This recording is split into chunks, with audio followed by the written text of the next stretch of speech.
বাড়িতে একটি মাত্র গাছ লাগান, জিনেরা কোনোদিন প্রবেশ করবে না এবং আপনি সম্পদশালী হতে পারবেন। আপনার ঘরের ভিতরে আল্লাহ তাআলা বরকত দিয়ে দিবেন। এই গাছটি হচ্ছে জান্নাতি গাছ। আমাদের বাড়িতে কিন্তু অনেক সময় জিনেরা, দুষ্ট জিনেরা আক্রমণ করে থাকে, অনেক সময় আসর করে থাকে, যার কারণে ঘরে কোনো বরকত থাকে না। একের পর এক মানুষ অসুস্থ হয়ে যায় এবং অনেক সময় জাদুটোনা হয়, কুফরি কালাম হয়ে থাকে। অনেকে জিন পাচার করে মানুষকে ক্ষতি করার চেষ্টা করে। আবার বর্তমান চিকিৎসা বিজ্ঞান এই জিনটা যে আছে এটা বিশ্বাস করতে চায় না। আল্লাহ তাআলা মানুষদের ব্যাপারে একটা সূরা নাজিল করেছে সূরাতুন নাস, আর একটা জিনদের ব্যাপারেও সূরা নাজিল করেছে সূরাতুল জিন। সুতরাং জিন জাতি বলতে কিছু একটা আছে, অদৃশ্য জিনিস, যাদেরকে আমরা দেখতে পারি না। আল্লাহ তাআলা তাদেরকে অদৃশ্য করে রেখেছেন।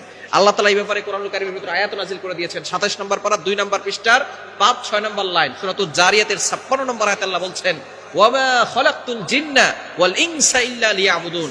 I have created the human and the jinn people to worship only me. আমি মানুষ এবং জিন জাতিকে একমাত্র আমার ইবাদত করার জন্য সৃষ্টি করেছি।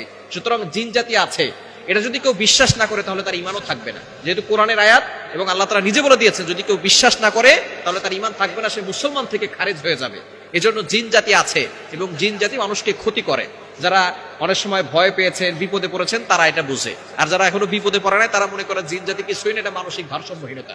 চিকিৎসা বিজ্ঞান যেটা বলে, আধুনিক সায়েন্স, তারা বলে এটা মানসিক ভারসাম্যহীনতা, জিন বলতে কিছুই নাই। এজন্য আমাদেরকে, যারা মুসলমান, তাদেরকে বিশ্বাস করতে হবে জিন জাতি আছে। এই জিন জাতিগুলো কোন কোন গাছে থাকে এটা আগে আমরা জানবো। যেই গাছে থাকে, এক নম্বর হচ্ছে তেঁতুল গাছ।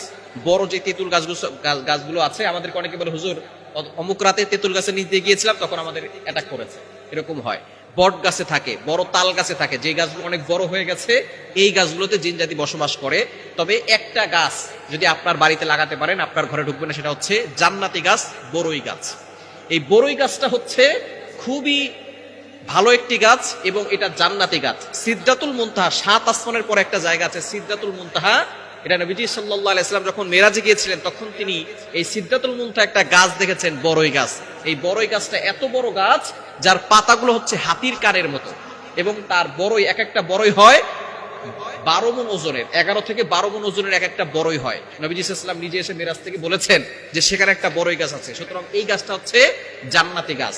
এবং আমরা যখন ইন্তেকাল করি, তখন কিন্তু আমাদেরকে এই বড়ই গাছের পাতা দিয়েই আমাদেরকে কিন্তু গরম পানি দিয়ে তারপরে গোসল করানো হয়। নবীজি সাল্লাল্লাহু আলাইহি ওয়াসাল্লামের কলিজার টুকরা সন্তান যায়েরাব রাদিয়াল্লাহু তাআলা আনহা, তিনি যখন ইন্তেকাল করেছেন, তখন তাকে, বুখারী শরীফের হাদিস, এই বড়ই গাছের পাতা দিয়ে তাকে গোসল করানো হয়েছিল গরম পানিতে। এটা কেন? বর্তমান চিকিৎসা বিজ্ঞান দেখতেছে যে বড়ই গাছের পাতা দিয়ে গোসল করানো হয় কেন।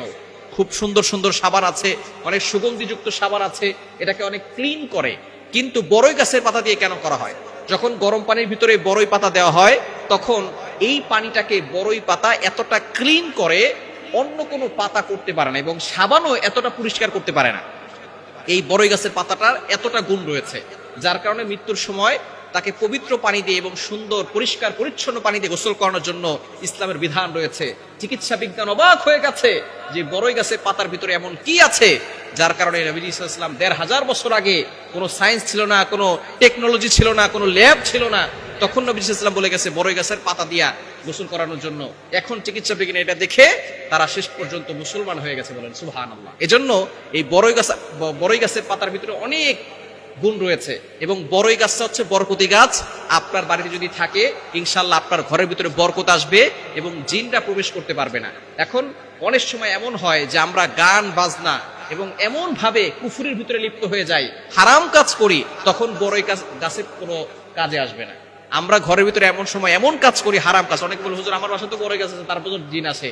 ঘরের ভিতরে অন্যায় হচ্ছে, নামাজ হচ্ছে না, অন্যায় কাজ করতেছেন, তখন কিন্তু বড়ই গাছ দিয়ে কোনো লাভ হবে না। এজন্য অবশ্যই নামাজ পড়তে হবে, আল্লাহর ইবাদত করতে হবে, হারাম ছাড়তে হবে, সব সময় পবিত্র পরিচ্ছন্ন থাকার চেষ্টা করতে হবে।